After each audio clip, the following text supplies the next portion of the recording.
Dinotopo. Una vez que yo tengo los volúmenes generales, puede ser necesario añadir ciertos detalles para darle más énfasis a la personalidad que se le quiera dar al personaje. Tenemos varias opciones para hacer esto. Uno es añadir modificadores de subdivisión, un Subdivision Surface, que van a permitir tener una malla más densa y van a permitir añadir cierta cantidad de detalle, hacer que el detalle sea mucho más fácil de generar en la geometría. Pero tiene un problema. Si yo necesito una línea muy definida acá, en este lugar, va a llegar un punto donde puede que la geometría no sea suficiente y me empieza a generar comportamientos extraños, por ejemplo unos polígonos bastante estirados, y eso es algo que no es muy deseable en la mayoría de los casos. Para solucionar esto, este tipo de situaciones, Blender nos ofrece una opción llamada Dinotopo.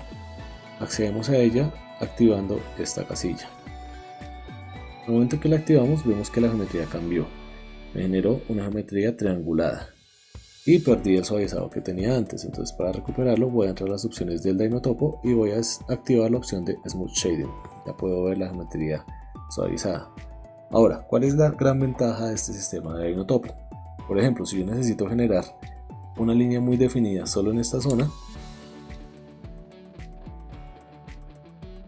puedo hacerlo con algunas de las brochas que tienen esta opción, por ejemplo la del gris. Pero ¿qué pasa? En principio, ahorita vimos que al subdividir la geometría, el gris me generaba una línea bastante definida, pero en este momento no. Si yo me acerco, puedo ver que se empiezan a generar esa definición de la línea.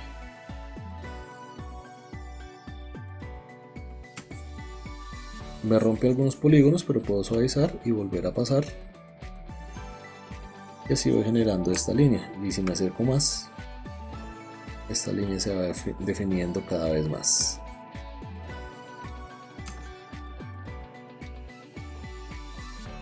Si me alejo a ver el resultado,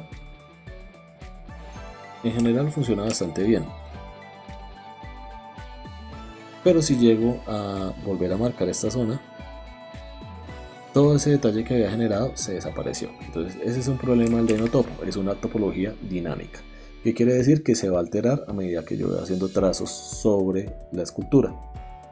Para controlarla tengo varias opciones. Estas son el Detail Size, el Refine Method y el Detailing. El Detail Size básicamente es el tamaño del detalle que se va a generar. El Refine Method es la forma en que se van a modificar las geometrías, los edges específicamente, si se van a subdividir, si se van a colapsar o si van a subdividir y colapsar. Y el detailing es la forma en que va a funcionar la aplicación de ese detalle. Entonces, para este caso tengo un detail size de 12, que es el detalle por defecto, pero que pudimos ver que a pesar de hacerlo en dos momentos diferentes, me generó una geometría muy pequeña y también me generó una geometría muy grande, a pesar de que ese tamaño del detail size no está cambiando en ningún momento. Esto es por el modo de detailing, que es relativo. ¿Qué quiere decir que es relativo? Que dependiendo de la distancia del objeto con la cámara va a generar polígonos más grandes o más pequeños. Pero antes de hablar más de eso, vamos a hablar del Refine Method. Por defecto, yo suelo dejarlo en Subdivide Collapse, ya que el programa toma las decisiones de cuándo partir los edges y cuándo colapsarlos. Y para la mayoría de los casos esto funciona bastante bien. Ahora, en cuanto al modo de detailing, como acabamos de decir, el Relative Detail lo que hace es que entre más lejos esté el objeto de la cámara, va generando polígonos mucho más grandes. Esto puede ser un inconveniente porque si yo me alejo y quiero marcar algo, pues si activo de una vez control Z no hay problema porque recupero lo perdido, pero si no me doy cuenta y lo hago y hago muchos detalles y después los deshacer no me alcanzan, pues perdí ese detalle para siempre. Por eso es que de la topología dinámica se usa básicamente para generar esos detalles. Ahora, si yo no quisiera que ese detalle sea relativo, sino que sea algo más constante, puedo darle la opción de constante, y por ejemplo aquí me está generando un detalle de 20. A pesar de que me estoy acercando a mi geometría, este detalle, esta geometría que se va generando no se está volviendo más pequeña.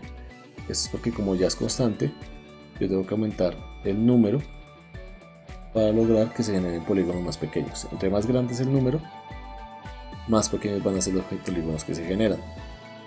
Y aquí ya no importa la distancia de la cámara, siempre los polígonos se van a generar a ese tamaño. Ahora la otra opción que tengo es controlar ese valor con el tamaño de la brocha. Entonces, si yo pongo el tamaño de la brocha, si tengo un radio grande, voy a generar polígonos grandes. Si tengo un radio pequeño, voy a generar polígonos muy pequeños. A veces esta es la mejor opción, pues dependiendo de lo que necesite, pero por ejemplo, en este momento que necesito una línea muy definida acá, voy a asegurarme de que esté activo el Smooth Shading, si está activo, pero me genera todos estos polígonos raros porque debo ir suavizando. Por ejemplo, la brocha de suavizado es una de las que no tiene opción de Dynotop. Entonces aquí poco a poco puedo ir añadiendo más detalle solo en las zonas que necesito, y así evitar que toda la malla se me convierta en una malla con esta densidad tan grande que podría hacer que el computador colapsara. Por ejemplo, solo necesito estas líneas acá, entonces solo hago un Dynotopo en esa zona, y con esto evito colapsar la máquina y puedo generar la cantidad de información que necesite. Es importante ir guardando, ir generando versiones de archivos para que si en algún momento se llega a colapsar Blender, pues no perdamos todo el trabajo que se ha venido realizando. Entonces, básicamente estos son como los dos métodos de edición de geometría. Pues está también el de añadir subdivisiones manuales o el multiresolución, pero para un modo de trabajo más orgánico los que mejor funcionan son estos. El multiresolución es bastante bueno, pero cuando ya tengo una malla base. Cuando voy a hacer algo de cero, lo ideal es trabajar con remeshes para generar los volúmenes base y con Dynotopo para empezar a generar ciertos detalles.